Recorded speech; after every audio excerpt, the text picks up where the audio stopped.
Have a very warm welcome to all the viewer on an era of education. Hello, I am Elena. Today I am going to teach you value-added course that is constitutional values and duties. Today's topic is justice, liberty, equality, and fraternity. Further, not delaying your time, I would like to start today's topic that is justice. Basically इसमें introduction में ये है कि एक welfare state जो होता है उसका गोल होता है कि वो लोगों को जस्टिस प्रोवाइड करे, मीन्स न्याय दे। जितने भी कंट्री में लोग रहते हैं उनको न्याय दे। बहुत सारे थिंकर का जस्टिस का डिफिनेशन अलग अलग था। किसी का मानना था कि अगर कोई कंट्री इक्वलिटी प्रोवाइड कर रहा है तो वो जस्टिस है, रूल ऑफ लॉ है तो वो जस्टिस है, फेयरनेस बिना भेदभाव नहीं होता है तो भी जस्टिस कहलाता है, राइट और वर्च्यू देता है उसको भी जस्टिस कहते हैं। कंट्री जो है वो 4 तरह का जस्टिस प्रोवाइड करते हैं for people, that is social, political, economical and legal level पे। जस्टिस जो है एक लैटिन वर्ड है जिसका मतलब होता है जस्ट और टू बाइंड और टू कॉन्ट्रैक्ट, मतलब कि जो यहाँ पे है कि वो राइचियस प्रोवाइड कर रहे, फेयरनेस हो, तभी उससे हम लोग जस्टिस बोल सकते हैं। सेकेंड सब topic is kind of justice. Basically 4 kinds of justice, that is social justice, political justice, economic justice and legal justice. Social justice में ये बात किया गया है कि डिस्क्रिमिनेशन सोसाइटी में नहीं हो on the basis of caste, sex, gender, place, religion, colour और बहुत सारे चीज़ पे। मतलब जिस समाज में हम लोग रहते हैं वहाँ पे ना जाति के अनुसार भेदभाव हो, ना लिंग के, ना आप किस जगह से आते वो मैटर नहीं करते, किस धर्म से आते वो भी मैटर नहीं करता है। दूसरा है पॉलिटिकल जस्टिस। इसमें है कि लोगों को अधिकार मिले वोट देने का। कोई लोग अगर इलेक्शन में खड़ा करना चाहते तो उनको भी अधिकार मिले, और जो 1 पीपल 1 वोट 1 वैल्यू होना चाहिए। तीसरा है इकोनॉमिक जस्टिस। इसमें basically equal pay for equal work, मतलब कि वुमेन हो चाहे मेन हो, जो भी हो, अगर आप सेम एक ही ऑफिस में काम कर रहे हैं, सेम लेवल का पोजीशन है, तो वुमेन को जितना सैलरी मिल रहा है उतना मैन को ही भी मिलना चाहिए। तो there is no discrimination on the basis of paid work. चौथा है लीगल जस्टिस। इसमें रूल ऑफ लॉ पे फोकस किया गया है, ना कि रूल ऑफ मेन पे। अब हम लोग बात करते हैं थर्ड सब टॉपिक इज इंडियन कॉन्स्टिट्यूशन। इसमें हम लोग बात करेंगे कि जस्टिस कहाँ कहाँ पे है देखा जाता है इंडियन कॉन्स्टिट्यूशन में। पहला है कि प्रीएम्बल में जस्टिस का बात किया गया है। वहाँ 3 तरह का जस्टिस बात किया गया है, that is social, economical, political.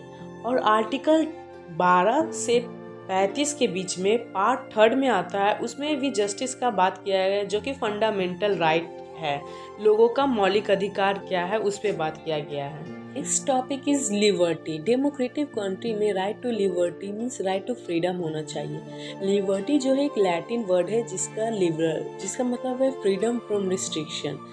इसमें ये बेसिकली बात किया गया था कि लोगों को जो मर्जी है कोई भी काम करने का वो कर सकता है, बिना कोई रिस्ट्रिक्शन का, बिना कोई कंडीशन का। लेकिन ये सिविल सोसाइटी में वैलिड नहीं है। कि बहुत सारे थिंकर इस कॉन्सेप्ट को क्रिटिसाइज किए थे, इस डिफिनेशन का जो लिबर्टी है उसको क्रिटिसाइज किए थे। उनका मानना था कि अगर बिना कोई रिस्ट्रिक्शन का, बिना कोई कंडीशन का लोगों को फ्रीडम मिलेगा तो वो सोसाइटी में पीस नहीं बना पाएगा।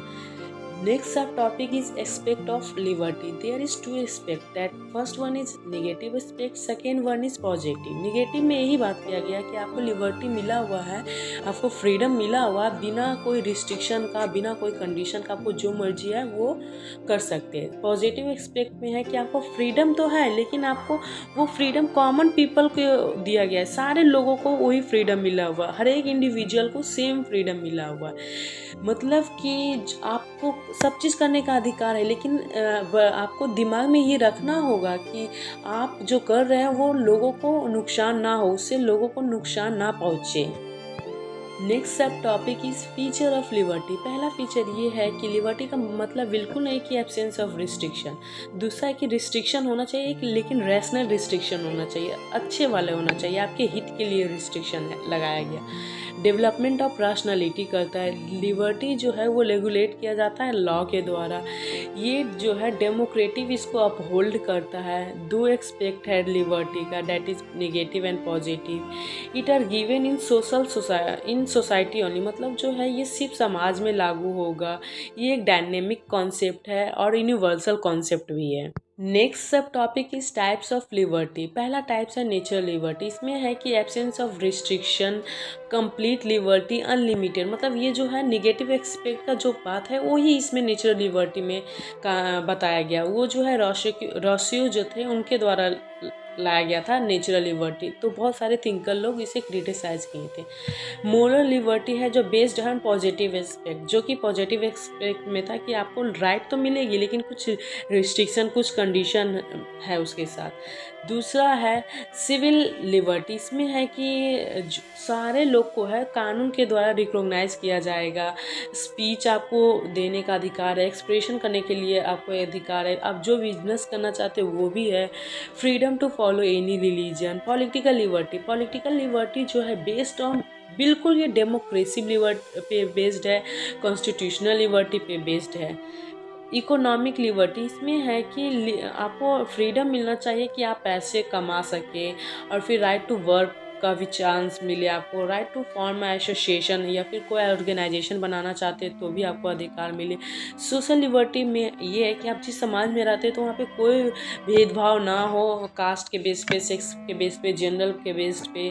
कल्चर लिबर्टी है कि आप अपने कल्चर को प्रमोट कर सकते हैं। जैसे मैं हिंदू हूँ तो मैं चाहूँ तो अपने कल्चर को हिंदू कल्चर को प्रैक्टिस कर सकती हूँ, उसको प्रमोट कर सकती हूँ। दूसरा है इंटरनेशनल लिबर्टी। मतलब ये है कि जो डिफरेंट कंट्री है तो उसको right to freedom of expression है, यूनियन में आप अपनी बातों को रख सकते हैं। Next topic is equality. Basically democratic government में लिबर्टी और इक्वलिटी को बहुत ज़्यादा इंपॉर्टेंस दिया गया है। इंडियन प्रीलेम्बल है, उसमें इक्वलिटी, लिबर्टी और फर्टर्निटी, ये तीनों कॉन्सेप्ट के बारे में बात किया गया है। इक्वलिटी जो आर्टिकल 14 से 18 तक है उसमें बात किया गया है इक्वलिटी कॉन्सेप्ट का। इक्वलिटी मतलब ये नहीं कि आपको एब्सोल्यूट इक्वलिटी दिया जाएगा। इक्वलिटी मतलब है कि जो अननेचुरल और अनजस्टिस इनइक्वलिटी होता है सोसाइटी में, उसको ख़त्म करना है। अननेचुरल यहाँ कहने का मतलब है कि जो जो मैन मेड के द्वारा इनइक्वलिटी पैदा किया जा रहा है सोसाइटी में, उसको ख़त्म करना है। डिस्क्रिमिनेशन नहीं होगा कास्ट के बेसिस पे, ना क्लास के बेसिस पे, ना जेंडर के बेसिस पे, ना सेक्स के बेसिस पे, ना कलर के बेसिस पे, ना प्लेस के बेसिस में। सोसाइटी में हर एक लोगों को इक्वल ट्रीटमेंट किया जाएगा सोसाइटी में। फीचर ऑफ इक्वलिटी, पहला फीचर है कि इक्वलिटी का मतलब ये नहीं कि आपको एब्सोल्यूट इक्वलिटी मिल जाएगा। दूसरा है कि सारे जो अननेचुरल और मैन मेड इक्वलिटी है उसको ख़त्म करना है, उसको मतलब रहना नहीं है। It also implies that equal and adequate opportunity to all the people of society, मतलब अपॉर्चुनिटी सबको मिले। दूसरा है कि जो किसी को स्पेशल प्रिविलेज नहीं दिया जाएगा समाज में। डिस्ट्रीब्यूशन ऑफ जो रिसोर्सेस होगा वो इक्वली होगा सोसाइटी में। ये प्रोटेक्ट करेगा लॉ को भी, ये फंडामेंटल राइट भी प्रोवाइड करता है, ये डेमोक्रेसी को अपहोल्ड करता है।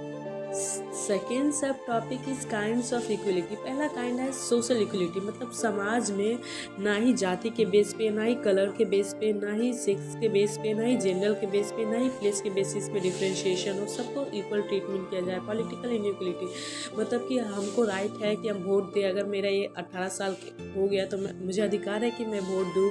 फिर हम इलेक्शन में पार्टिसिपेट कर सकते हैं। जितने भी करंट अफेयर मतलब इशू हो रहा है देश में, तो उसमें मैं अपनी राय को। इकोनॉमिक इक्वलिटी में बात किया गया है equal pay for equal work. फिर लीगल इक्वलिटी में बात किया गया है equality before the law, equal protection of law. Natural equality में बात किया गया है कि मतलब जो नेचर के द्वारा इक्वल ट्रीटमेंट होना चाहिए, मतलब कोई भी डिस्क्रिमिनेशन नहीं हो नेचर के बेसिस पे।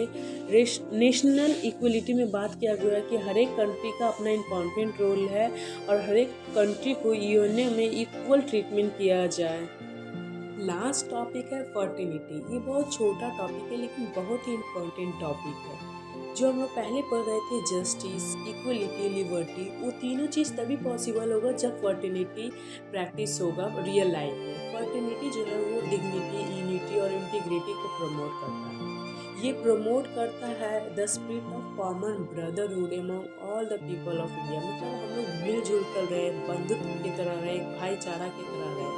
अगर फर्टिलिटी इंडिया जैसे देश में नहीं होगा तो डिवीजन हो जाएगा कास्ट के बेसिस पे। ये dignity of the individual, which promotion of fraternity is essential to realize the dignity of individual. It ensures equal participants of every individual in the process of pro democratic government. मतलब हर एक इंसान को equal involvement दिखाना है एक democratic governments. ये promote करता है यूनिटी और इंटीग्रिटी ऑफ द नेशन को।